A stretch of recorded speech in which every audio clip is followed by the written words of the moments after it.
Now, when you came together for this first meeting, had any of you ever really discussed the arts among yourselves? Were you people that knew each other, or was it a bunch of strangers coming together first? Truthfully, I mean, we knew each other through our children occasionally, but no, it was really strangers, and but with a set purpose. And my background was the arts, and I always wanted to bring the best of the arts here, and there were quite a few of us who felt the same way. So although it started small, that was our aim. Right. Always reaching for the stars and beyond. Right. Now, discussions of culture, people have, as with any subject, many different ideas of what culture is. It's kind of one of those words that has a definition, but it's pretty broad. What do you recall of that first conversation when everybody got together in a room? Were there 12 different opinions? You know, it's hard to remember, but I'm sure there were. Like with any group that you get together, there were lots of opinions. But I don't think any of us got there just to buy band uniforms. But by the way, he got his band uniforms.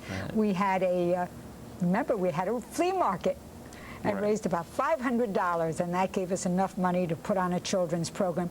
I would say there was unity in thought as for the children, to start bringing programs, live performing arts, interacting with the children, and that was from the very beginning.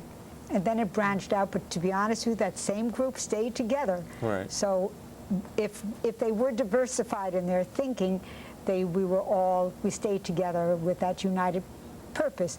And it was primarily, since there were visual art, there was the museum, there were groups that were already doing visual arts, we decided to focus on the performing arts. Right. Okay. Now, it must have been very difficult when you started out. Who was the first kind of big name artist you had? Well, when we collaborated with Island Concert Hall, he was already establishing marvelous series at CW Post, and he allowed us to promote his programs, but under our banner. Okay. So that we became the presenter. And so we had names like the Boston Symphony.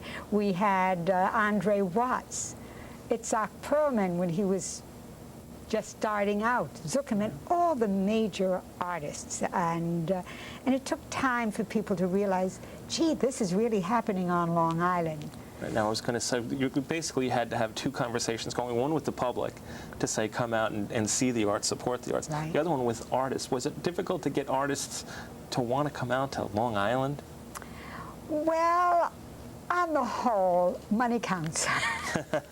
And the nice thing was that because we were near New York, in Manhattan, the hub of all the activity, it was truthfully easy to get somebody like the Boston or the Philadelphia. I think I was the only one to present the Philadelphia Orchestra and at that time.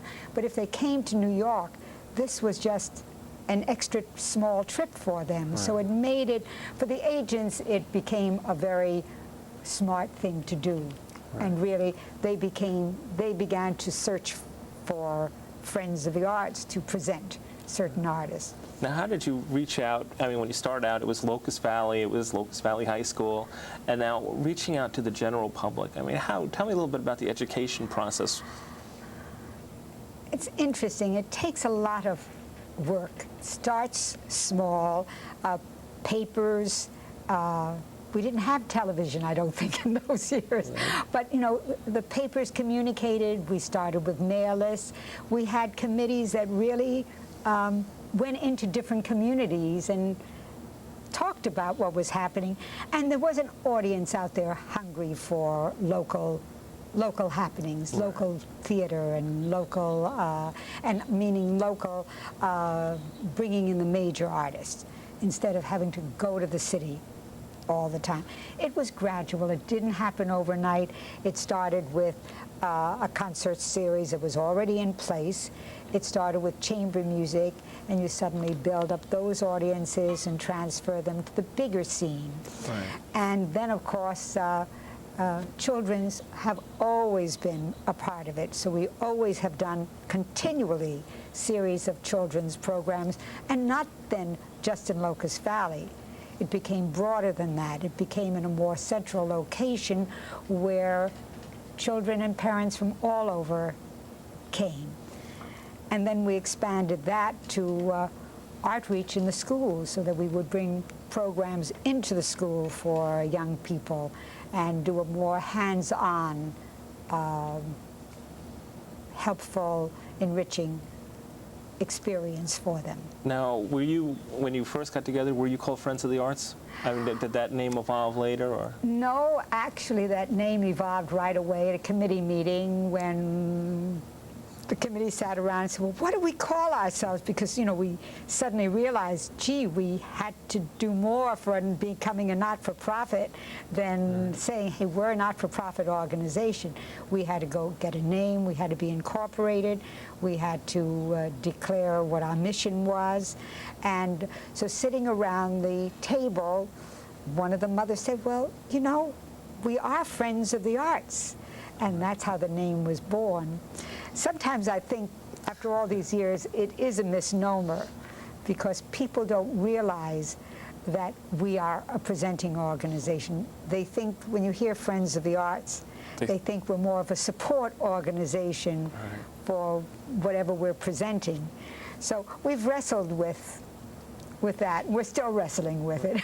Do you remember the point when people actually started recognizing the Friends of the Arts name? I think as soon as they started to write their check out, or when they ordered things. And then, Danny, we were the only act in town. Right. You know, so that just that alone, we were the people that were bringing in the major dance and the major performances. And I will say I'm proud that we've been the catalyst for the proliferation of the arts on Long Island. So